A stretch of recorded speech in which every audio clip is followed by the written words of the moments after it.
Dobro večer, poštovani gledaoci. Problem grijanja u Palama prisutan je već nekoliko godina. Postojeća gradska toplana nema dovoljan kapacitet da u sistem primi nove korisnike. Nijedna nova zgrada koja je izgrađena u posljednjih 10 godina nije priključena na sistem gradskog grijanja. Stanari tih zgrada i korisnici poslovnih objekata izgrađenih u proteklih 10 godina griju se uglavnom na električnu energiju. Također, već duže vrijeme priča se i o mogućem izmještanju i rekonstrukciji gradske toplane. Šta će od svega biti? Da li će se u Palama realizovati projekat daljinskog grijanja za koji je urađena studija izvodljivosti, za koji su obezbijeđena sredstva Evropske banke za obnovu i razvoj? Šta će to dobrog donijeti Palama i građanima Pala? Šta će se desiti od svega ovoga, saznaćemo večeras od naših gostiju. Sa nama večeras u studiju gospodin Slavko Kujundžić, stručni savjetnik u kabinetu načelnika opštine Pale. Dobroveče vam želimo i dobro nam došli. Dobroveče. Gospodin Nenad Pavlović, vršilac dužnosti direktora gradskih toplana Pale. Dobroveče želimo i vama. Dobroveče vama i vašim gledalcima. Gospodin Ljubiša Tanić, ja sam ovdje rekla stručnjak iz oblasti termotehnike, međutim ja bih još dodala da ste vi i asistent na Mašinskom fakultetu Univerziteta u Beogradu, ujedno i direktor firme Grijanje Invest d.o.o. Pale. Dobroveče želimo i vama. Dobroveče. Ja bih ovako na samom početku voljela da mi kažemo našim gledalcima o čemu mi to zapravo večeras govorimo. Evo, u posljednje vrijeme mnogo se priča o tom nekom famoznom projektu daljinskog grijanja, pa se tu čuju neki razlozi za i neki drugi razlozi protiv.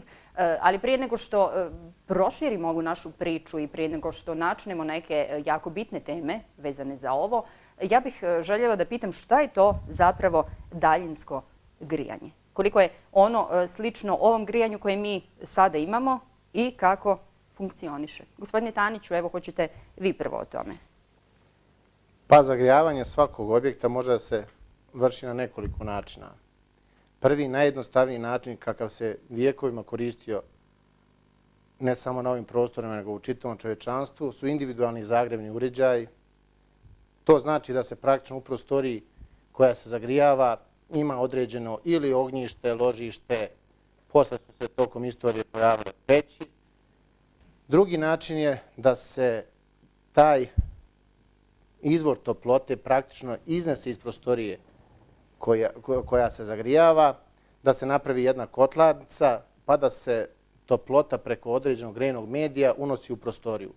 I taj sistem negdje počeo da se primjenjuje krajem 19. vijeka i do dan danas je u upotrebi. To su praktično nama poznati klasični sistemi centralnog grijanja. Znači, na jednom mjestu se nalazi izvor toplote, topla voda se preko cjevovoda doprema u sve prostorije i tu se preko određenih grejnih tijela predaje u tu prostoriju. Daljinsko grijanje kao termin samo ukazuje šta je u stvari. To je i ono definiše izvor toplote. Znači, samo je izvor toplote izmješten van objekta. Podrazumijeva 3 cijeline. To znači mjesto gdje se proizvodi toplota, ako su to manji kapaciteti, mi to zovemo kotlarnicama, ako se radi o većim kapacitetima, to mogu biti toplane ili u nekom slučaju toplane termoelektrane, ako postoji mogućnost da se proizvodi recimo električna energija paralelno uz toplotu. Druga cijelina je cjevovod preko kog se medij doprema do određenog objekta. Po pravilu to je topla ili vrela voda. I treća cijelina je same kućne instalacije od kojih u posljednje vrijeme se primjenjuju sistemi sa indirektnim priključkom. Poslije ćemo objasniti šta je to. Praktično to je toplopredajna podstanica i instalacije unutar objekta koje su kao i u svim ostalim centralnim sistemima grijanja, praktično grejna tijela, radijatori, kaloriferi, vazdušne zavise, već šta je u upotrebi. Daljinsko grijanje je na našim prostorima počelo intenzivan razvoj da ima poslije Drugog svjetskog rata. 50. godina su počeli sistemi da se daljinsko grijanje primjenjuju i praktično svaki objekt, svaka kotlarnica koja van kuće ima taj, znači, cjevovod, unutrašnje instalacije, može se smatrati malim sistemom daljinskog grijanja. Svako ko ima centralno grijanje, individualne zagrevne uređaje ili mogućnost da se grije preko daljinskog grijanja zna da je to jedan komforan način najbolji praktičan način za zagrijavanje određenog prostora. Higijenski je najbolji, nemate ložišta unutar prostora,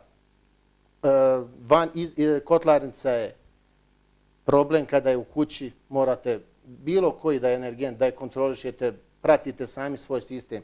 Kada je taj izvor izvan praktično objekata, tada ste prepušteni stručnim ljudima i oni onda garantuju vama isporuku toplote.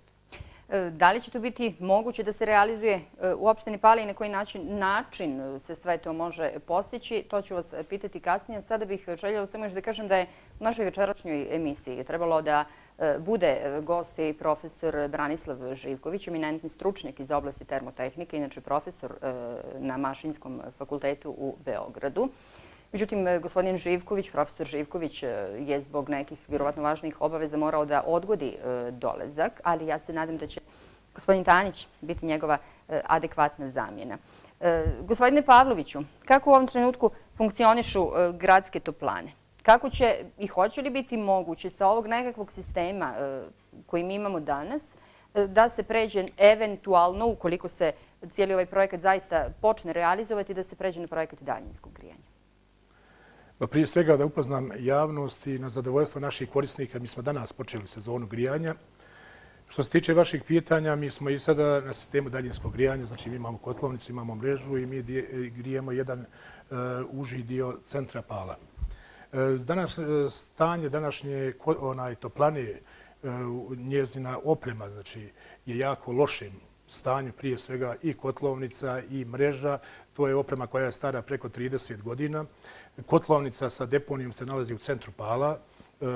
Taj centar Pala je predviđen za gradnju poslovnih, stambenih i drugih objekata koji su već izgrađeni i mora se kotlovnica premjestiti. Određena je nova lokacija i kotlovnica sa deponijom, da imamo sad, kažemo, mogućnosti, bilo bi spreče večeras da je premjestimo nego da čekamo jutro. Što se tiče mreže, sama mreža je posebna priča, jako je u lošem stanju. Mi na mreži imamo trenutno jako velike gubitke, čak studija je rekla i do 40%. Moje mišljenje je da mi imamo negdje gubitke oko 20 i nešto posto, jer smo zadnje par godina malo utegli tu mrežu, popravili što se popraviti može. I šta je problem?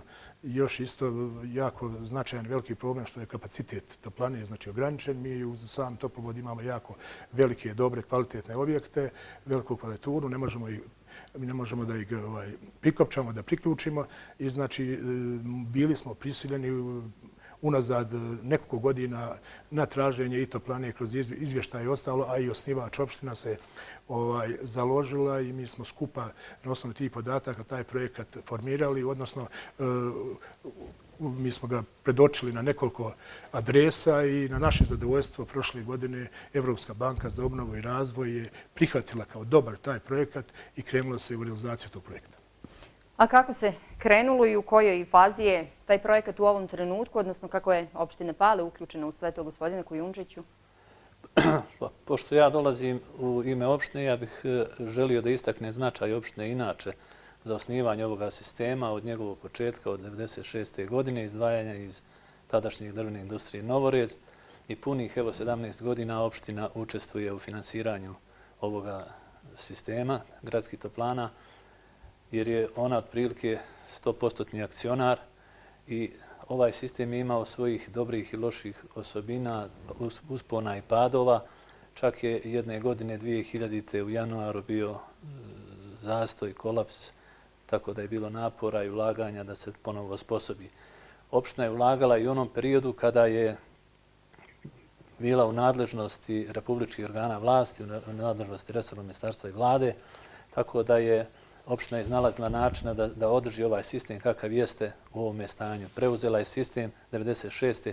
sa 30.000 kvadrata prostora koji je zagrijavan, proširio se on na nekih 50.000 i pokušavamo da iznađemo moguća rješenja da se sa novom toplanom riješe ovi svi mogući problemi. U kontinuitetu vlasti, u prethodnom mandatu načelnika izvršne i zakonodavne vlasti, poslat je zahtjev Evropskoj banci za obnovu i razvoj da se nađe rješenje da se finansira novi sistem daljinskog grijanja, novi s temelja, tako da je to urodilo plodom. Napravljena je studija izvodljivosti koja je ovih dana prošla i određene faze javne rasprave. Bilo je određenih sastanaka sa predstavnicima Evropske banke za obnovu i razvoj, konsultanata, tako da se ulazi u ovu fazu sada sljedeću, da su izabrani konsultanti, da će oni dati analizu nekih škakljivih, da kažem, pitanja koja će se riješiti u ovom trenutku. U prvom redu kada je priključak određenog broja novih objekata na objekat i kada je u pitanju obezbeđivanje biomase. Opština je također u maju mjesecu donijela odluku o garantu za kredit kod Evropske banke za obnovu i razvoj u visini od 4,5 miliona evra. Tako da je ovo sada sve u toku.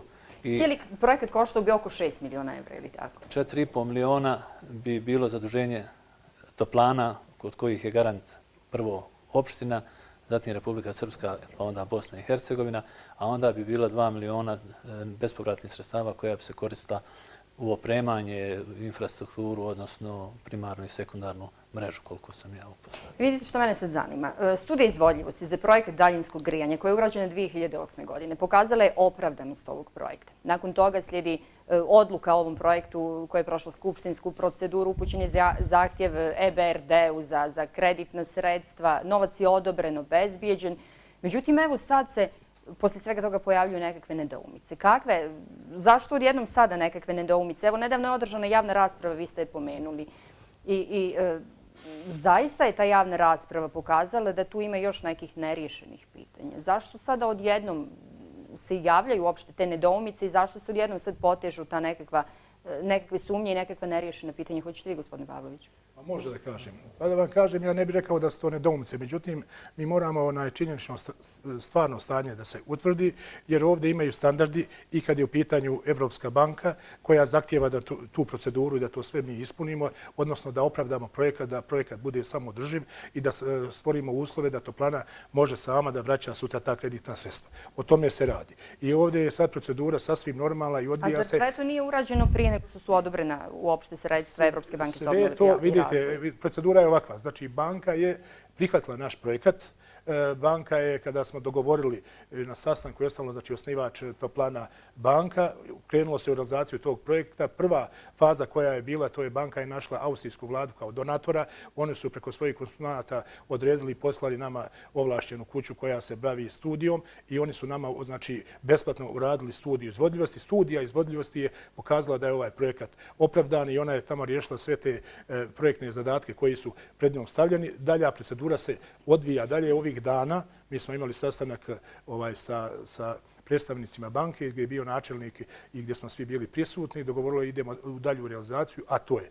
Znači, sad treba za 15 dana da toplana potpiše ugovor sa Evropskom bankom o kreditu. Evropska banka treba da potpiše ugovor sa Bosnom i Hercegovinom, odnosno Republikom Srpskom kao podgarantima, s tim što je ostavila mogućnost opštini da potpiše ugovor kada se završi projektna dokumentacija, a projektna dokumentacija je ostalo radit će, opet banka je to naručilac, a opet je financijer Austrijska banka, to su dva konsultanta, znači dvije kuće koje će biti ovdje prisutne ovih dana, treba i oni da se odazovu da počnu sa radom, a to je znači kompletan projekat za naš ovaj objekat i nadzor i da nam pomognu u implementaciji i svih onih ugovora, tenderske dokumentacije i svega toga i onda ćemo imati u aprilu mjesecu sljedeće godine kompletnu sliku. Šta studija nije, odnosno banka nije ubijeđena, a nije ni opština, nismo ni mi ubijeđeni, odnosno nismo donijeli konkretne dokaze, a činjenično stanje na terenu je tačno utvrđeno, to je da Pale imaju potrebu, odnosno da sad trenutno ima negdje oko 200.000 kad gledamo u kvadratima stamenog prostora koji je izgrađen i koji se sad trenutno gradi, koji bi trebalo prikopčati na novu toplanu. Finansijski, kad gledamo rezultati i ostalo, znači da bi bilo samo održivo, da bi toplana mogla da sama servisira i vraća kredit, mora se obezbijediti minimum 120.000 kvadrata novih.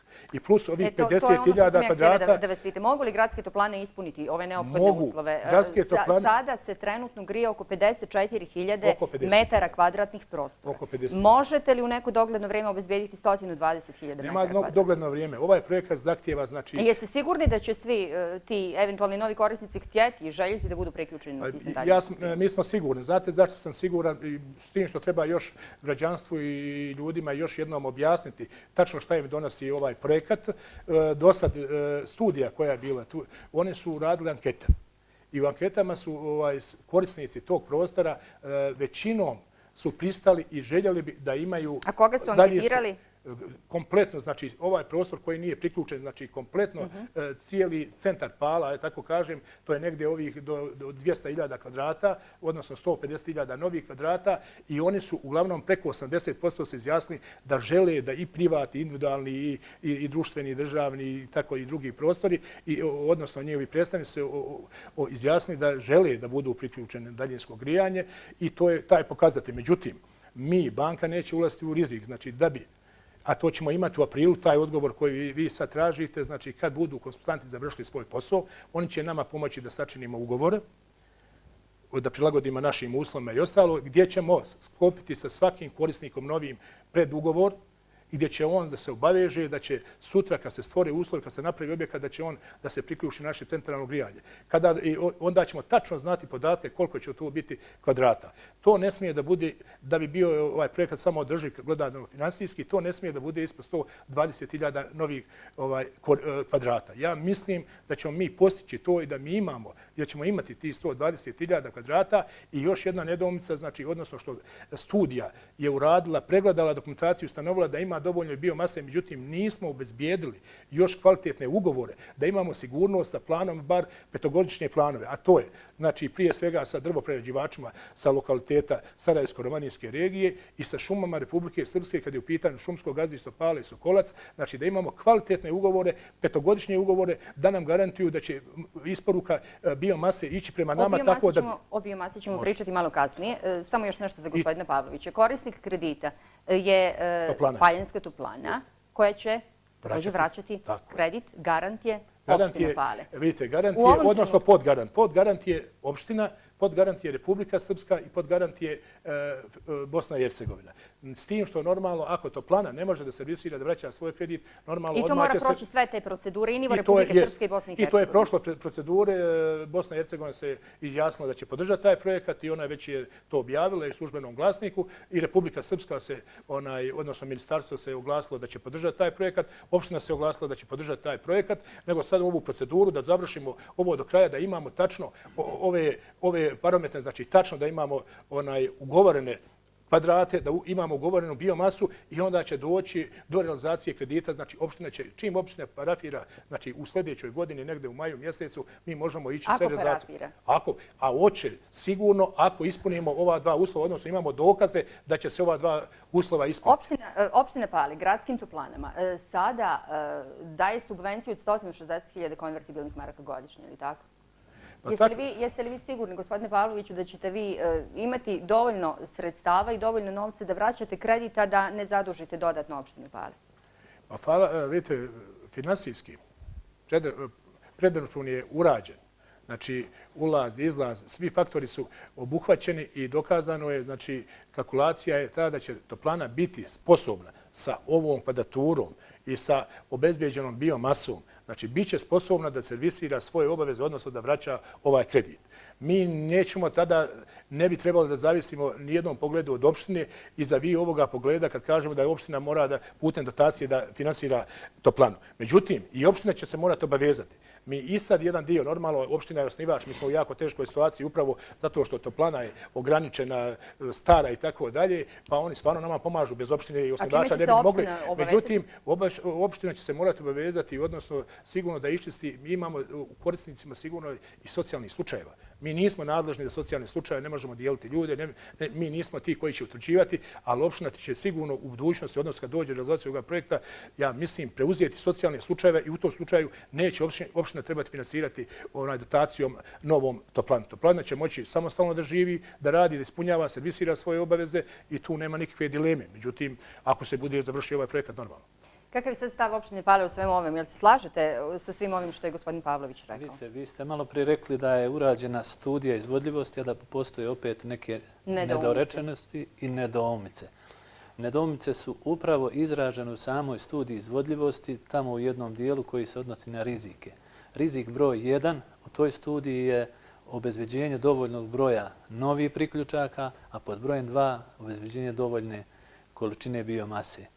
I još nešto čega se plaši opština jeste treća stvar, da li će morati da se plaća porez na dodatnu vrijednost za iznos kredita? To ćemo poslije reći. Samo da kažem da s te strane, po ova dva rizika koja su navedena u ovoj studiji izvodljivosti, koji su sami konsultanti naveli u studiji, jeste oprez sa kojim ulazi opština. Upravo radi ova dva ključna faktora. I radi obezbeđenja dovoljne količine mase, biomase i radi obezbeđenja dovoljnog broja priključaka na ovu mrežu. Međutim, da li, rekli ste, koje je drugo pitanje? Biomasa, površina u kvadratima i PDV. PDV, što se tiče PDV-a, dobili smo dopis od Direkcije za indirektno oporezivanje, ili se to tako zove, da su svi međunarodni projekti oslobođeni PDV-a na donacije, a što se tiče ovog glavnog duga, 4,5 miliona evra, to se vraća, vrši se povrat PDV-a. Ko plaća, opština ili toplane? Ne, plaćaju toplane, ali se vraća naknadno po ustaljenim tim principima kada je u pitanju Direkcija za ovo. Ja ću da kažem našim gledalcima da se i oni mogu uključiti u našu večerašnju emisiju. Pozivam na broj 226-679, pozivni za Istočno Sarajevo 057. Možete postaviti pitanje našim gostima večeras. Ukoliko živite u Palama i interesuje vas ovaj projekat daljinskog grijanja, imate problema sa grijanjem u svojim stanovima ili poslovnim prostorima, dakle, javite nam se i uključit ćemo vas direktno u emisiju. Gospodine Taniću, vas smo nekako malo zapustili sada. Fokusirali smo se ovako na gradsku toplanu, njihove probleme, mogućnosti ili nemogućnosti vraćanja ovog kredita o kojem mi pričamo. Pomenuli smo nekoliko puta, evo prije toga javljaju mi kolege iz režije, imamo već nekoga na vezi. Dobro večer, izvolite. Dobro večer, izvolite. Da li se čujemo? Ili imamo nekog na telefonskoj vezi? Ne. Nastavljamo dakle sa emisijom. Pomenuli smo već nekoliko puta taj neki famozni pojam biomase. Šta je zapravo biomasa? I šta sve može biti biomasa na ovom našem području ovakvom kakvo jeste? Pa biomasa je praktično kompletan taj biljni fond. Šišarika je biomasa i kukuruz i slama. I sve se to u posljednje vrijeme pokušava da određenim uređajima za sagorijevanje koristi za dobijanje toplote koja se po pravilu koristi za zagrijavanje prostora. Ono što je na našim ovim prostorima interesantno, to je u stvari chips, wood chips, kako bi rekli Englezi, odnosno sječka. I to se i dan danas i u posljednjih 15 godina, odnosno od nastanka toplane, koristi u sadašnjoj toplani. To svako može da vidi gore ogromno jedno brdo koje počne da raste već tamo od negdje početka maja i otprilike 30.000 kubnih prostornih metara se sakupi te biomase. I znači sva neka definicija i potrošnja biomase se prevashodno odnosi na sječku. Imamo li mi, evo, do sada nekakve praktične primjere iz Republike Srpske da se biomasa izvlači iz šuma? Pa evo vam najbolji primjer, znači, je sadašnja toplana. Ono što je važno istaći, ta dva parametra ključna za studiju izvodljivosti, koje očigledno će se u nekom dopunskom, u produžecima sad malo razjasniti, je broj kvadrata. Ja nisam shvatio da li se radi o novih 120.000 kvadrata. Ukupno 120.000. Ili ukupno. Znači, novih 50 treba dodati još 120. Znači, to praktično znači kompletan taj stambeno-poslovni fond koji se nalazi na tom užem grejnom području sadašnje toplane u blizini treba da bude priključen na toplanu. To samo ankete nisu dovoljne, budite sigurni. Znači, to sigurno mora da bude i podrška sa strane opštine. Da li nekim uredbama, pravilnicima, suštinska je stvar, da li hoćemo mi praktično da razvijemo ovaj naš grad, a jedan od uslova je način kako se zagrijavaju korisnici. Ja moram da vam kažem, ste dobro primijetili da se većina novih objekata koji su posljednjih 15 godina napravljeni grije na električnu energiju. U nekim zemljama u okruženju je primjena električne energije za grijanje zabranjena zakonom. Kod nas u Republici Srpskoj trenutno se polovina električne energije dobija iz termoelektrana, termoelektrani Gacko i Ugljevik. Tamo od toplote koju razvijete sagorijevanjem uglja, samo trećinu možete iskoristiti za proizvodnju električne energije.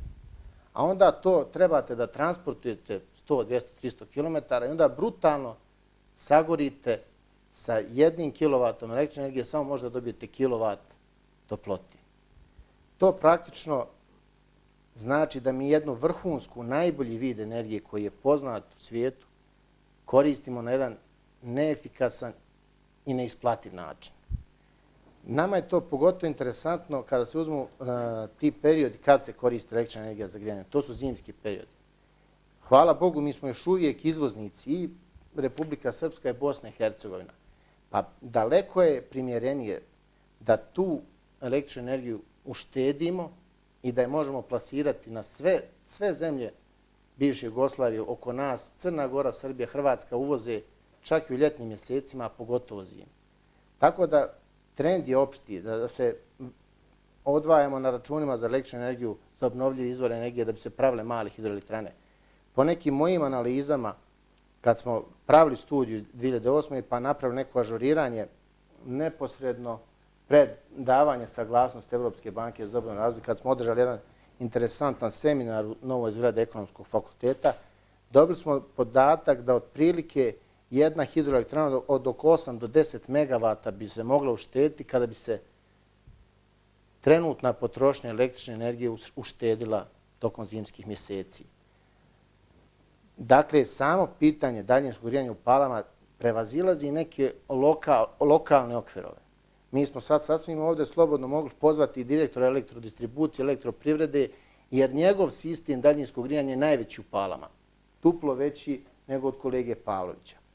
Nije to jedini sistem daljinskog grijanja. Imate 3 zgrade fakulteta pravnog, filozofskog i ekonomskog sa zajedničkom kotlarnicom, pri čemu i sve elemente daljinskog grijanja imaju. Jedna kotlarnica, energija se distribuira cjevovodima i troši energiju. A zamislite, oni troše recimo lož ulje. A manje su od 500 metara udaljene od sadašnje gradske toplane. I prije nekog protoka na vaše emisije, mislim da je bio dekan Ekonomskog fakulteta gost i žalio se na neki način da će opremiti sad tek polovinu zgrade i nekih 300.000 maraka smo odobrili. A budite sigurni da će ta 3 fakulteta ove grejne sezone potrošiti vjerovatno blizu toliki iznos samo za lož ulje. Mislim da ćemo poslije tokom emisije govoriti o nekim odnosima cijena. Mislim da bi recimo mogu polovinu toga da uštedi i vjerovatno da još jedan sprat onda opremi. Evo samo da zaokružimo ovu priču o biomasi, pa ćemo mi pričati i o cijenama i o tome šta bi to zapravo trebalo i kako bi to praktično izgledalo, šta se sve mora uraditi u palama ukoliko se ovaj projekat zaista realizuje. Za novi sistem grijanja bit će potrebno oko 50.000 metara kubnih biomase godišnje, kažu proračuni. Hoće li se to moći obezbijediti? Gospodine Pavloviću.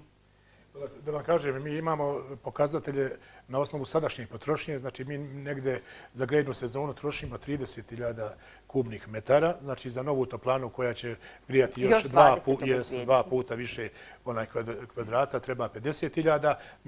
I mislite da to nije problem? Mi, da vam samo kažem, mi znači imamo konkretno, znači mi ovih 30.000 bez ikakvih problema do sad dopremamo, odnosno nabavljamo dobavljača.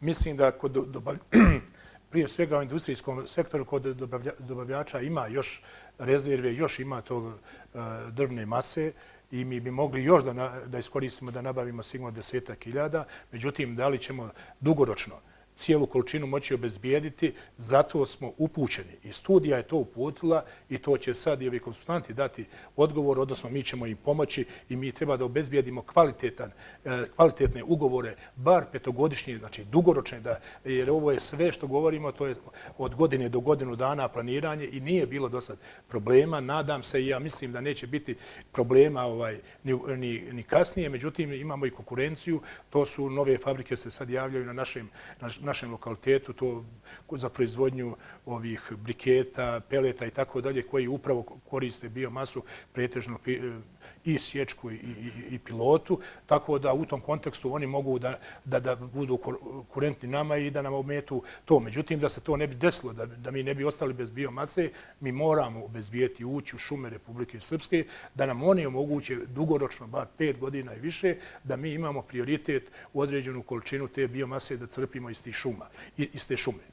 Gospodine Kujundžiću, vi ste iz opštine Pale tražili u šumama Srpske da vam odgovore na pitanje može li se na ovom području obezbijeti potrebna količina biomase i šta su vam rekli? Vidite, u samoj studiji postoji nedoumica kako obezbijeti potrebnu količinu biomase. Jer ovo nije način, kaže gospodin Pavlović, mi sada razmišljamo od godine do godine, godinu za godinu. Međutim, u ovom projektu se neće moći i smijeti razmišljati godinu za godinu, nego ćete morati 10 godina unaprijed da razmišljate šta i kako da radite. Izvolite. U studiji nas upućuju da biomasu obezbjeđujemo prvenstveno pod broj 1 u šumama Republike Srpske iz drvnog otpada i pod broj 2 iz industrijskog otpada i sa primarnih kapaciteta za preradu drveta, znači iz drvnog sektora, piljevina, sječka i tako dalje. Zašto je to tako?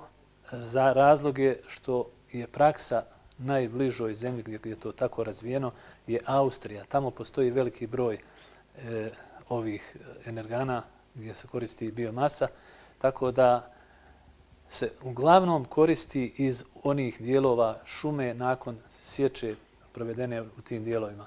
Znači, velika je konkurencija na tržištu kada je u pitanju piljevina od koje se pravi briket, pelet i od sječke gdje se prave ove ploče iverice. I zato nas upućuju na šume, međutim šume su nam jasno rekle da one nisu u stanju da obezbijede tu količinu drvnog otpada. Meni je to logično jer sam radio u šumama Republike Srpske 10 godina. I šta nam sad to govori? Oni su inertan sistem. To se reći vam samo da je u Hrvatskoj formirana jedna privatna firma prije nekoliko godina, zove se Biomasa d.o.o. koja je sklopila ugovor sa šumama, hrvatskim šumama, da mogu ulaziti u šume i da koriste njihovu biomasu nakon provedenih sječa iz različitih izvoza. Hoće li ovo naše toplane moći uraditi na našem području? Sigurno će to morati biti perspektiva, ali ja i dalje kažem da ne vjerujem da to mogu raditi šume Republike Srpske, nego samo u saradnji sa privatnim sektorom. I s te strane je izrazila opštinska vlast u ovom sazivu sumnju u ovu količinu i zato traži... Negdje ste tamo otprilike upućeni na to, ako se ne može obezbijediti dovoljna količina biomase, da se ide na alternativne izvore energije. Šta su u ovom slučaju alternativni izvori energije? Bilo je riječi da se koristi ogrevno drvo, celulozno drvo, međutim, treba znati da su to drvni sortimenti koji imaju svoju cijenu. Ona je neprihvatljiva za grijanje, zato što je ona negdje oko 50 i koju marku. Kad se tu doda PDV, kad se dodaju manipulativni troškovi prevoza, sjekirostroja i cijepača, to će doći cijena negdje po kubnom metru nasipnom oko 30 maraka. A u ovoj studiji se ušlo sa cijenom od 20 maraka za sječku po kubnom metru. I zato nema prostora da te drvne sortimente možemo koristiti kao biomasu, njihovim preradom da dobijemo biomasu i da koristimo kao energent u ovim toplanama. Napravit ćemo sada jednu kratku marketinšku pauzu pa se vraćamo u studiju.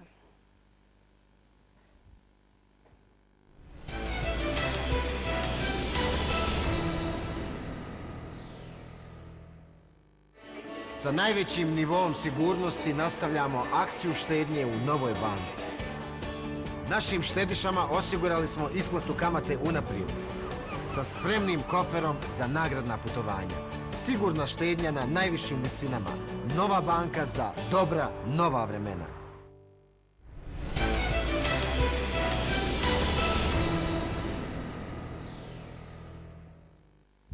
Evo nas ponovno u studiju. Pričamo dakle o projektu daljinskog grijanja o kojem se u posljednje vrijeme mnogo govori u Palama, opštini Pale, odnosno toplanama, gradskim toplanama. Odobren je kredit Evropske banke za obnovu i razvoj u visini od oko 4,5 miliona evra za realizaciju ovog projekta. Sad, ono čega se građani Pala možda i po najviše plaše jeste kako će se i da li će biti moguće vratiti taj kredit, gospodine Pavloviću? Da li će to možda predstavljati novo zaduženje za građane Pala? Evo, opština Pale već ima, da kažem, na leđima ovu sportsku dvoranu. Mora da vrati kreditne sredstva. Nadaju se da će na nekakvoj pozitivnoj nuli biti krajem ove i početkom sljedeće godine. Što će sad ovaj kredit novoga donijeti u tom smislu? Pa mene raduje što prvenstveno, znači, osnivači, odnosno načelnik opštine sa svojim saradnicima oprezno, znači, pristupa ovome projektu. Znači, projekat je prihvaćen, on ide svojom procedurom. Toplana će da potpiše ugovor za kredit i realizacija toga ugovora, odnosno kredita, će se znati sljedeće godine do početka maja mjeseca.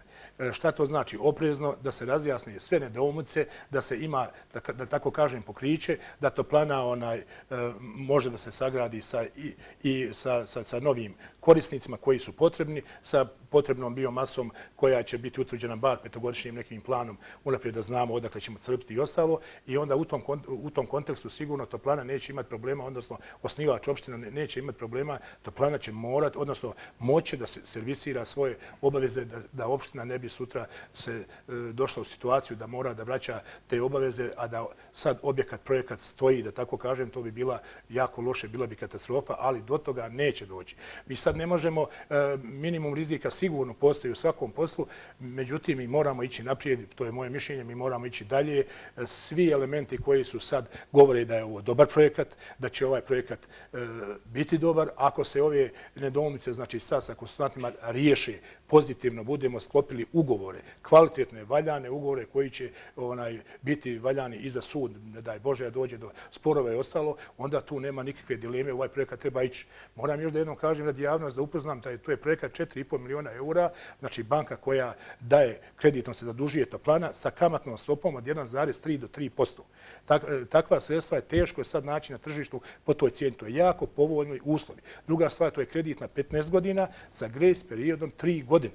Znači, mi imamo sad, ako ovo sve bude išlo kako valja, znači ovo sve uradimo, moramo se i mi još više angažovati, napraviti dobar tim na nivou opštine koji će da koordinira, koji će stvarno da se založi i stručno. I svakako da taj projekat uspije, onda mi možemo objekat izgraditi u te 3 godine tako da ne gubimo nimalo vrijeme, da iskoristimo sredstva, da ne plaćamo penale. I druga stvar, imamo 2 miliona eura koje je opet banka pronašla, to su nepovratna sredstva, donatorska sredstva koje ćemo namjenski utrošiti u ovome projektu, a to je imaće svi potrošači. Znači, besplatno ćemo mi uraditi od tih sredstava opremu. Vršit će se mjerenje toplotne energije. I to je sad pogodnost upravo zbog čega negoduju naši korisnici, odnosno, jer znate, ima veliki prostora, ima mali broj ljudi koji koristi tih prostora, onda je to cijena, njima dođe velika, sada će i druga stvar, ima nekad zavisi od vremena i ostalo, kad su ljudi odsutni i ostalo i ne mogu da štede. I oni sad i ne štede, međutim, sad kad budu imali mjerenje, kad se prema potrošnji bude plaćala toplotna energija, i onda ćemo mi mjeriti, onda će oni imati razloga da štede. Moći će da zavrnu grijanje u prostorima koje ne koriste, sada to ne mogu da urade. Moći će i oni će tu biti zadovoljni i oni će, sami korisnici će dobiti, najviše će tim dobiti. Oni će dobiti tim. Normalno i mi ćemo moći da štedimo na gorivu jer će biti nova tehnologija, novo sve, bit će nova mreža, nećemo imati gubitaka, tako da ćemo svi biti na dobitku. Ono što potrošiš, to ćeš platiti i cijene, moram da kažem, cijene će biti jednake. I za poslovni prostor, i za stambeni prostor. Znači, potpuno izjednačenje. Sada nije situacija takva. Sada nije takva situacija, jest mnogo skuplji. Mi imamo problema danas kad je poslovanje otežano, kad ljudi u poslovnim prostorima ne mogu dividendu da ostvare onako kako su planirali, imaju ulazne troškove velike, onda normalno i da se moraju i da se otkače sa grijanja i ne mogu da izvršavaju svoje obaveze. A ima slučajeve u Palama da se ljudi odjavljuju sa grijanja. Evo nekako je to, pa ne znam, nekakav trend u posljednje vrijeme. Evo čita se mnogo i po štampi u Federaciji BiH i u Srbiji. Ljudi se masovno odjavljuju sa centralnog grijanja. Evo ja sam razgovarala malo i sa građanima našim proteklih nekoliko dana dok sam pripremila ovu emisiju. Žalili su se između ostalog čak i na ove aktuelne cijene grijanja u Palama, iako vi kažete da su one najniže skoro u regionu.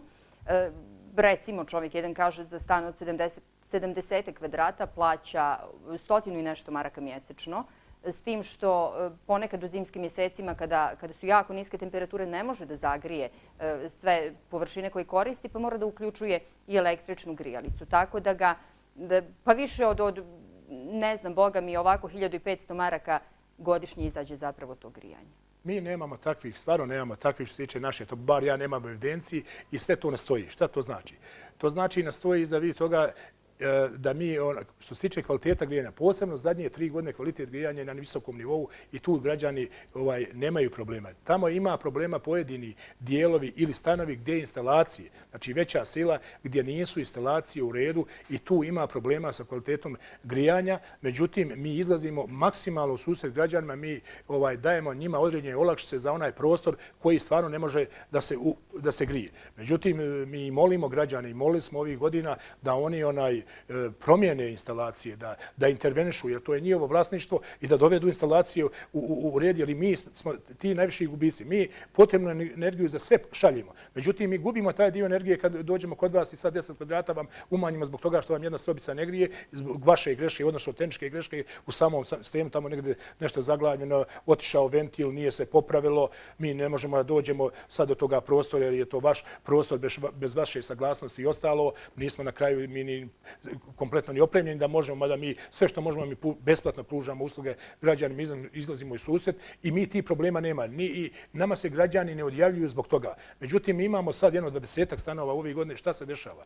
Dešava se to da su ljudi došli, mole da se isključe, odnosno da smanje cirkulaciju, da im ostane minimalna cirkulacija, da plate od 20 do 50% cijene stana iz razloga što ne borave stalno u stanu. Nema niko da boravi. Ili neko prodaje stan, mi imamo, nažalost, 20 stanova, takvi ljudi poslovima otišli za Banja Luku, otišli negdje dalje i onda se to dešava. Međutim, da se dešava, da se ljudi isključuju zbog toga što im nije kvalitet dobar, zbog cijene, to prosto nije tačno jer svako drugo gorivo koje budu koristili, ono je sigurno ovoga momenta veće nego što je naša cijena. Gospodine Taniću, hoće li biti ovakvih problema sa instalacijama ukoliko se pređe na sistem daljinskog grijanja? Ja bih voljela da vi sada malo ovako nama i našim gledalcima objasnite kako bi to praktično izgledalo ako bi ovaj projekat počeo da se realizuje i šta bi to sve trebalo u Palama da se uradi? Dakle, šta će se sve desiti u Palama, koje će se sve promjene desiti i šta će se morati da se promijeni, da se rekonstruiše i tako dalje ukoliko počne da se primjenjuje ovaj projekat? Ja ću zamoliti kolege iz režije da puste neke snimke koje smo mi pripremili, a evo, gospodin Tanić će ovo malo da nam prokomentariše. Ovo je vaš seminarski rad, je li tako? Pa to je izvod iz seminara koji je održan prošle godine, znači možda u trenutku dobijanja ili možda mjesec dana prije dobijanja potvrde Evropske banke da je zainteresovana za ovaj projekat i da će krenuti u realizaciju odakle je praktično krenula ta studija izvodljivosti koja je završena i o kojoj na neki način mi sad vodimo malo diskusiju. Da vidimo sada. Suštinska stvar je da smo mi zaista kao što su, nema nedvosmisleno dotakli na neki način sam odnos sa sadašnjim sistemom daljinskog grijanja. Vi ste rekli u jednom trenutku da opština Pale dotira toplanu sa nekih 16%, 160.000 maraka 160 do godišnje. 170.000 godišnje. I to su praktično objekti koji se nalaze na sistemu daljinskog grijanja.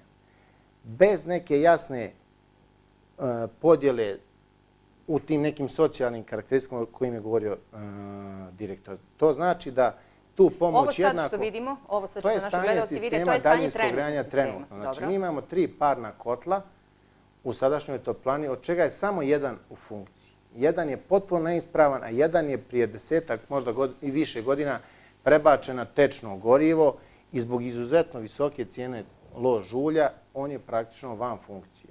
Da vidimo dalje. Ograničenja, to je pumpno-izmjenjivačka stanica. Problem sadašnjeg sistema je što praktično u radijatore naše u zgradama dolazi direktno voda od toplane. Praktično neko napravi havariju u svom stanu, odmah se osjeti u čitavom sistemu. I ta pumpno-izmjenjivačka stanica je na granici kapaciteta. Čitav je sistem, znači, sa direktni toplovod, sistem vode 90-70 i on je sam nedovoljno kapaciteta za proširenje, a da ne govorimo da je dotrajao da postoji određena curenja. Svako ko zimi prođe kad je snijeg može praktično trasu naći toplovod jer se tu praktično snijeg prvo otopi. I praktično sad ne postoji regulacija grijanja u objektima, u stambenim jedinicama. To znači da nijedan stan, nijedan radijator nema termostatsku regulaciju ventila.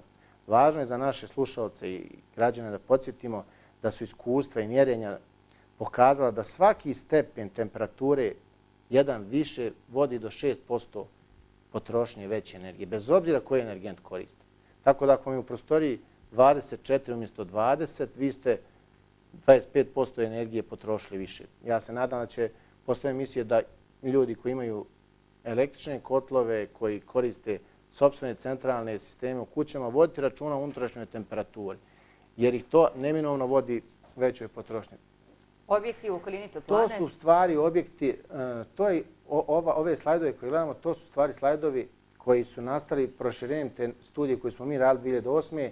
A koliko sam ja upoznat u ovu studiju koju je radila austrijska firma, praktično tehnički dio u najvećim dijelom i integrisan u tu studiju. Sasvim slobodno možemo reći da su to relevantni podaci. Tu se pominje površina oko 200.000 kvadrata. Jedna od kolona pokazuje trenutno instalisanu snagu grejnih uređaja. To je znači oko 25.000 kW ili 25 MW. Tu se vidi i toplotno opterećenje po određenim objektima, pa ćete vidjeti da su objekti koji su priključeni na toplanu sadašnju.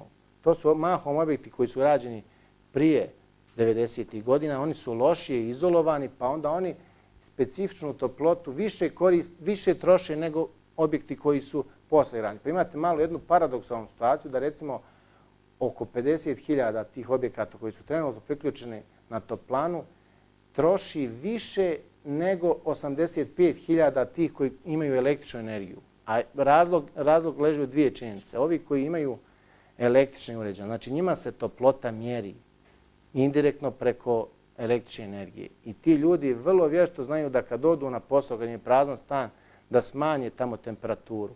Da ako ne koriste sve sobe, da te sobe drži isključene, zavrnute potpuno ili na nekom smanjenom režimu. Dok regulacija grijanja u zgradama, ja znam preko puta zgradu kad toplana dobro založi gore, regulacija jednostavno otvori prozor jer plaćaju po kvadratu. Sve će te nedoumice i problemi nestati kad bude neko mogao da mjeri potrošnju. Druga stvar, zašto troši ovi manje? Zato što su toplotno izolovani. Ako dođe do realizacije, ako se pokrene ovaj projekat, to će dovesti praktično do jednog buma i u građevini. Svi koji budu imali mogućnost da plaćaju po potrošnji, pa on će odmah angažovati nekoga da mu promijeni prozore, da radi na izolaciji. To je jedan vrh ledenog brijega, ta aktivnost. Šta sad ovo vidimo? 32% stanovništva je praktično priključeno na... za grijanje objekata. To je praktično samo 32. Pričamo o području koji se nalazi u okolini postojećeg toplovoda u gradu. Znači ne pričamo o udaljenim kvartovima. Pričamo o samom praktično užem centru Pala. To je uži centar koji apsolutno ima mogućnost da se jednostavno i brzo i ekonomski isplativo brzo priključi. Ja mislim, ne znam koliko je ova studija, ali naša sigurno nije odbacila ni udaljene naselje, pogotovo gdje su grupisani. To su naselja Koran, Luke, Stanica Pale, pri čemu ne mora se vući toplovod od centralne kotlarnice, mogu se formirati manje toplane, ali da budu u nadležnosti jedne gradske toplane. Vi u većim gradovima, Beogradu, Sarajevu, imate na desetine malih toplana, kotlarnica koje po nekoliko kvartova samo griju, jer nije bilo isplativo da se vuče toplovod kilometrima daleko. Ajde da pređemo, evo, objekti priključeni na daljinsko grijanje prema instalisanim snagama. U dosadašnjem razgovoru stalno je akcent na nekom privatnom vlasništvu. Ne smije se zaboraviti da u Palama ima dosta javnih objekata. Evo to je slajd koji pokazuje da je skoro 20% javnih objekata priključeno na daljinski sistem grijanja. Prema sadašnjem načinu obračuna po kvadratu, prema mojim nekim proračunima, ti javni objekti plaćaju daleko veću cijenu nego što bi recimo plaćali da koriste lož ulje. I o njima treba voditi računa. Ali nekako to su javni objekti pa se tu malo progleda kroz prste. A upravo su ti javni objekti predmet interesovanja. Opet opština malo dotira. Pa dotira opština, dotira u Ministarstvo prosvjete, dotira sve te ustanove koje su praktično na određenim tamo ministarstvima. Opet sami mi. Od naših poreza to ide. Ne možemo mi to razdvajati. Da li je Banja Luka, da li je Sarajevo, zajedničke institucije ili ne znam bilo. Jer imamo još? Ovo je jedan slajd koji prikazuje objekte koji nisu priključene na toplanu, nalaze se blizu. To je taj potencijal. To je taj rezervoar u kojem treba od 145.000 kvadrata prema studiji izvući 120. Ja se tu ne mogu saglasiti sa tom procjenom jer je brojka 120.000 kvadrata nije to uslov, nego je uslov praktično instalisani kapacitet i potrošnja. Vi ne možete, recimo, zgrade fakulteta posmatrati samo sa stanovišta grijanja. Ekonomski fakultet ima 5-6 sistema ventilacije. Pa ne možete njega svesti na kvadrat. Ne možete sportsku dvoranu posmatrati samo kao površinu. Ta dvorana, kad uđe mnogo ljudi, mora da diše, mora mu se dobaciti svježi vazduh. Ti proračuni same potrošnje su složeniji. Ja apelujem na kolege iz toplane i ljudi iz opštine koji su i dalje uključeni u ovaj proces, da to nekako raščiste sa Evropskom bankom, da se tu dođe prije do nekog toplotnog konzuma, ne do kvadrata. Jedan objekat koji je sav od stakla, pa 5 puta će trošiti više energije nego neki dobro utopljeni. Tako da ne može se samo posmatrati kvadratura. Nije to uslov. Ne bi trebalo da bude uslov u stvari. Dobro, da vidimo dalje. Evo vam to sad pokazuje vrstu goriva koja se koristi u objektima koji nisu instalisani. Pa ćete vidjeti da je lož ulju pripada 22%. I to su vam po pravilu svi ti javni objekti. To su 3 fakulteta, Osnovna škola Srbija, zgrada naše opštine i ona koristi lož ulje. Praktično taj javni sektor. Znači električna energija, to je najveći procenat. I to su sve stanovi.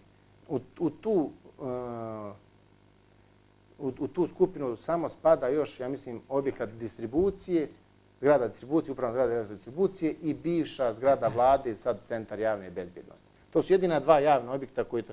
I oni beznačajno ovaj procenat povećaju. Ostalo je 25%, to su tamo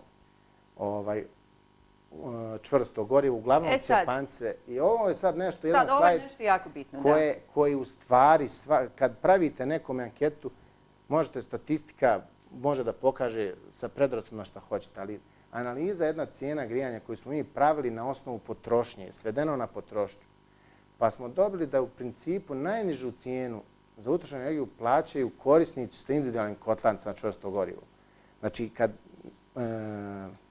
moramo svesti to na kilovat čas, to je jedino mjerljivo. A kako odrediti cijenu kilovat časa? Kolega Pavlović je malo pregovorio da će se svaki stan uslovje da se mjeri.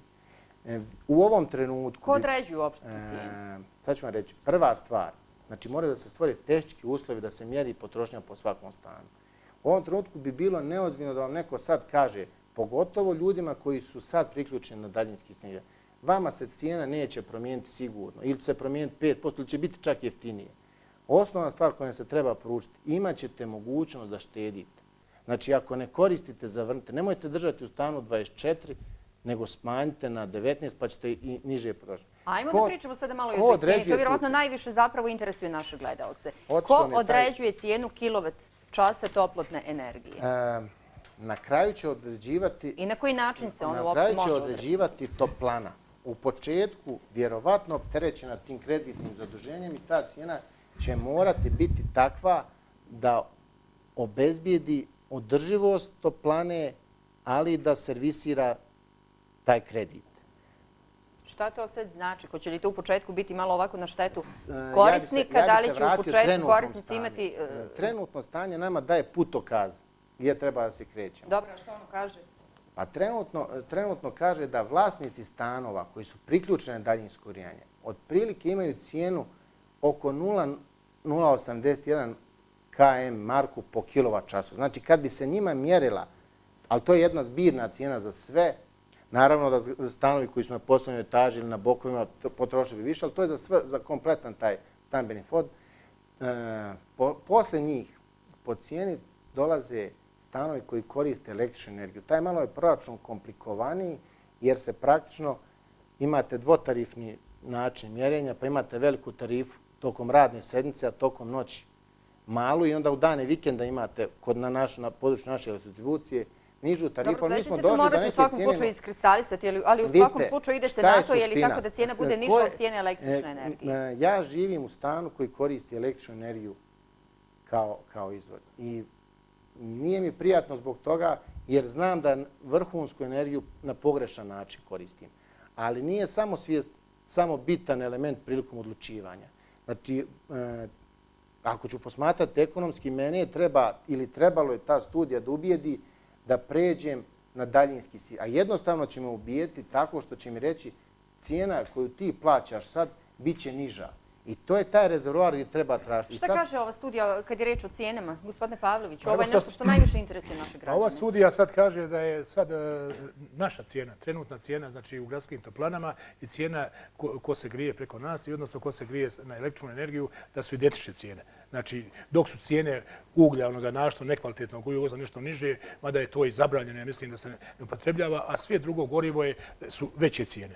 Znači, mi smo kurentni električnoj energiji, električna energija kurentna na vas. Svim normalno ovaj projekat, upravo što je ovo profesor govorio, jer šteta i ostalo da se bazira jedno ovakvo mjesto na električnu energiju. I to našto ali onda će mnogi građani vjerovatno reći zašto bih ja sad remetio sve nešto to u svom stanu i oko svoje zgrade ako ću plaćati isto kao plaćam kada imam termoblok. Pa evo zašto? Zato što svi ovi elementi govore da će u budućnosti, znači brzo, električna energija rasti, a da će daljinsko grijanje na biomasu, na ovu vrstu goriva, da će ono u najmanju ruku ostati na nekom nivou nivelisanih sadašnjih cijena i da će biti povoljnije. U svakom pogledu će biti povoljnije, a druga stvar, kvalitet grijanja i ostalo će biti i standard građana bit će izraženiji, bit će veći, bit će bolji.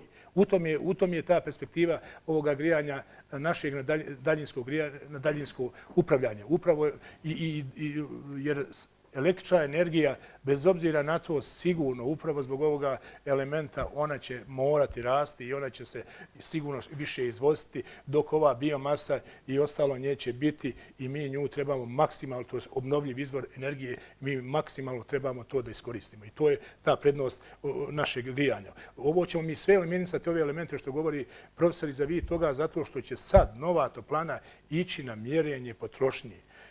I cijene kako se formirale, da li će odmah skoro što ste vi postavili cijenu, sad kad se napravi, kad nova toplana neće, cijene su rađene kompletno. Ako ovaj projekat, evo ovako, da nekako počnemo polako, da završavamo emisiju, da zaokružimo cijelu ovu našu priču. Ako krene realizacija ovog projekta, znači kada, u kojem trenutku će krenuti priča o cijenama? Neko mora formirati cijenu. Kada? Kada će to doći na red? A evo sad je studija i to odgonetno. Znači studija je rađena prošle godine na cijenama prošlogodišnjim.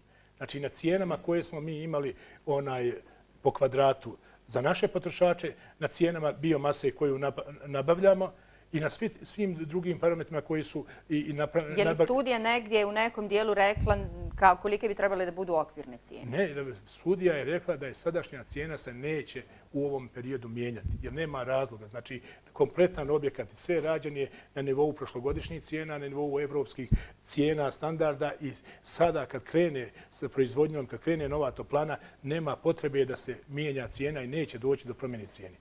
To je studija dokazala u finansijskom toj konstrukciji, jer će toplana biti sposobna da servisira sve svoje obaveze, a da ne remeti cijene, da ne ide povećanje cijena prema građanima. Čak treba da se učini sve kad se stabilizuje sistem, kad krene, a posebno kada pola, recimo 5-6 godina, kad se otplati dio kredita toplana, tada rata opada, odnosno smanjuje se, postoji mogućnost i sigurno će biti mogućnost jer toplana neće proizvoditi dividende i tako dalje, nego će dividendu koju napravi, ona će to servirati, odnosno kroz cijene, pomoći svojim korisnicima i ona će ugraditi u korisnike, odnosno oni će imati sniženje cijena. I to je perspektiva i to je istina i to će tako i da bude ako dođe do realizacije ovoga projekta. Evo moramo polako emisiju da privodimo kraju, 21 čas.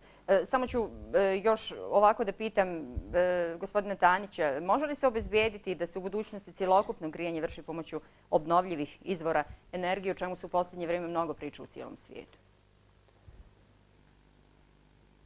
Pa mislim da ne. I dalje će sigurno u narednim godinama dominantni biti fosilna goriva, prevashodno prirodni gas kao najbolji energent, a zatim će se koristiti praktično obnovljivi izvor gdje na ovim našim područjima, još jednom da zaključimo biomasom, zaista mislim da kad pogledate našu kartu ili sa Google ili odakle, ako nema kod nas šume na ovoj široj regiji, mislim da besmisleno je da pričamo o nekom drugom energentu. Zaista živimo okruženi šumom ovaj sistem ako zaživi neće isključiti ni druge energente. Možda će nam Rusi donirati dovod gasa da bi ga mi koristili. Znači, smjestimo ga gore u Sve ovo o čemu mi toplanu. pričamo nije Ne isključuje- u koliziji sa južnim tokom. Apsolutno nije. Ne, naprotiv. Može da se koristi. Jednu stvar koju moram, moj profesor koji zaista je spriječen bio da dođe večeras, ali obećao neki treći put, tako je. Trebao da bude večeras sa nama. Mi je rekao jednom prilikom kad je on imao angažman neki u beogradskim toplanama, koje praktično spadaju u jedan od najvećih sistema daljinskog grijanja čak u Evropi. Kaže, o daljinskom grijanju ćete uvijek odlučivati na prvom mjestu politika, ekonomija, pa onda tehnika. I ja bih samo kolegama u opštini predložio... Ko je ko sad od vas i ko je šta? Ko je politika, ko je ekonomija, ko je tehnika? Da je gospodin Pavlović ekonomija i on je pričao o ekonomiji, o cijeni koja se neće promijeniti. Ja sam siguran da hoće, ali to ljudima koji plaćaju po kvadratu ne znači. Ovima koje treba da pridobijete, to su ovi koji plaćaju kilovat čas električne energije. Njima treba predoći da će ta cijena biti niža, jer to je rezervoar iz kojeg vi trebate da crpite. Ovi koji su na daljinskom grijanju, oni su već tu, on njima visi da maklov mači jer su na jednom kotlu i sutra mogu ostati bez. A imaju problem sa starim instalacijama električne energije. Nikakav problem ne bi ovi imali da sad stane to. Ovi su na električnoj energiji, nemoj što se tiče ljudi koji su nakačeni na sopstvene električne, nikad njima ne treba daljinsko grijanje. Jedini motiv koji će ih privući, osim svijesti, je razlika u cijeni. Znači, cijena električne energije sigurno raste, ajde da se ja obezbijedim da budem spreman za 2-3 godine. I to je opseg u stvari cijene po kilovat času gdje ćemo se kretati. Znači, moramo biti negdje između velike i male tarife po kilovat času. Ovi koji su nakačeni, ovi koji su sad na daljinskom grijanju, oni nemaju izbora. Oni trebaju da mole Boga da krene ova realizacija, jer ta toplana sigurno za par godina zbog svoje starosti, dotrajalosti, staje, tu nema izbora. A neće moći da pređu na neke individualne zagrijane uređaje. Bojim se da će se taj najljepši, najstari južni centar pretvarati u neki period ili ta mjesta koja sad prolazimo i duž istočne Bosne, Rogatica, Han, Pijesak, Rudo, gdje god hoćete, imate najveljke drva.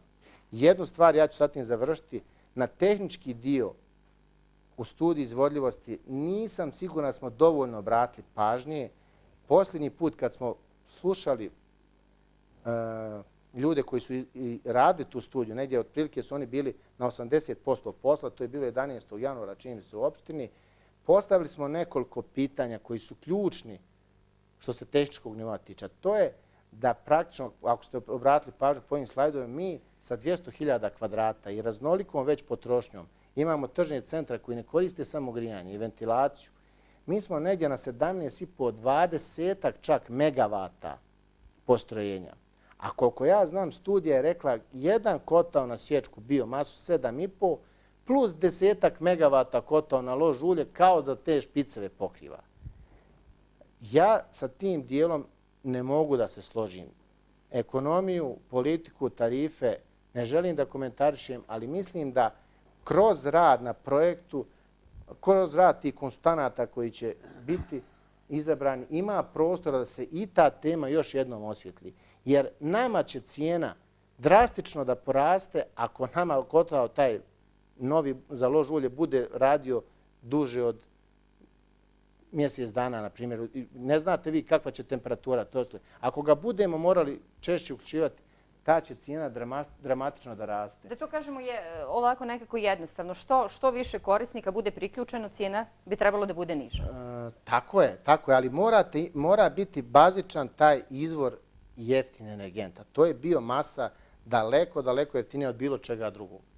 Ako bude, i to je odnos, ja mislim da ima tu prostora, mislim da su finansijske neke analize prilikom izrade studije pokazale da oni nisu mogli ići na 2, recimo, kotlana po 7-8 megavata na biomasu, pa su ubacili taj na lož ulje. Mislim da praktično kroz projektovanje, kroz samu tendersku proceduru ima prostora da se poradi na tom pitanju. To je od osobitog značaja, a pogotovo što bi imali recimo 2 kotlovske jedinice, jednu radnu rezervnu, pa da one mogu pratiti rad. Onda bi sveli praktično to lož ulje na minimalnu, možda 4-5 megavata, samo te baš ekstremne temperature pokriva. Moramo da završimo zaista večerašnju emisiju. Gospodine Kujundžiću, pošto je nekako ispalo da u ovom poredku politika, ekonomija, tehnika, Vi ispadoste politika.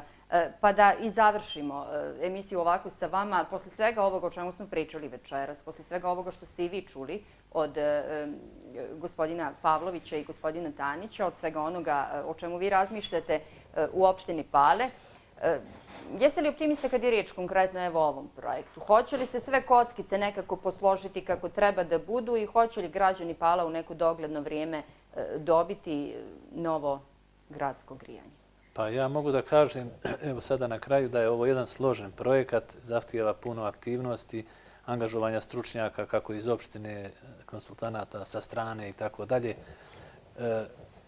Ja jesam optimista u ovome dijelu gdje smo komentarisali za želje opštine i gradskih otaca što kažu u tom pravcu, ali uvijek postoji ova neka bojazan po ona dva ključna elementa koji su iskazani u studiji, ta dva rizika. A konsultanti i vjerovatno domaća stručna snaga će do aprila izdefinisati i tek onda ako se uvjere ljudi koji odlučuju na nivou opštine, načelnik, skupština i tako dalje, onda će doći do potpisivanja konačno ovoga projekta i on ide u realizaciju. A sve dotle dok se to ne izdefiniše, to ostaje ovako u fazi priprema odvijanja projekta u nekom pravcu do aprila mjeseca, onako kako je to predviđeno ovim svim planskim dokumentima. Gospodo, draga, hvala vam najljepše za učešće u našoj večerašnjoj emisiji. Poštovani gledalci, pričali smo večeras o projektu daljinskog grijanja koji bi trebalo da je realizovan u opštini Pala možda od aprila naredne godine. Da li će se to zaista desiti i da li će građani Pala imati novo gradsko grijanje, znaćemo naredne godine i tada ćemo možda praviti neku novu emisiju, sličnu ovoj sa možda i drugim gostima. U svakom slučaju, hvala vam za pažnju. Budite se nama ponovo za 7 dana.